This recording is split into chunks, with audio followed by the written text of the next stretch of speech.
Okay, so we're going to be dealing with a lot of polynomials this year, next year, all the way up to graduation of high school, even tons in calculus as well in your first university.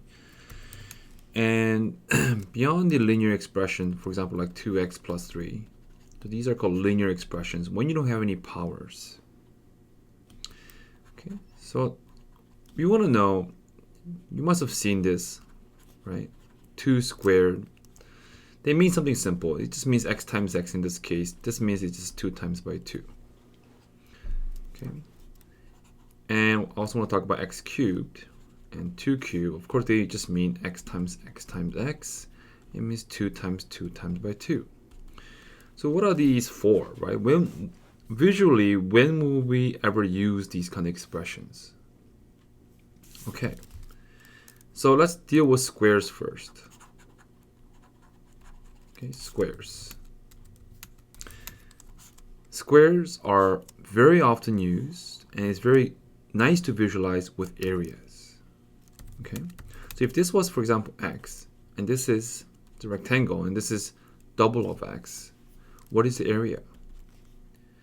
Area is width times length.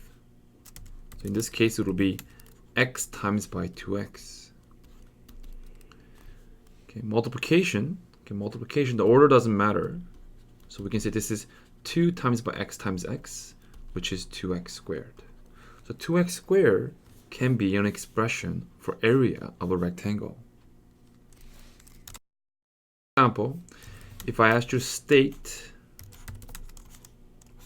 the area of this rectangle, let's say this is 2y and this is 5y.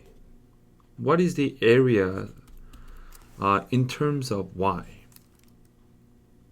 Okay, I suggest you try this before I state the answer here. Again, you start with length times width. So here's our length, 2y, width, 5y. Okay, so you can multiply the 2 and the 5 first, and then the y afterwards. So we get 10y squared for the area.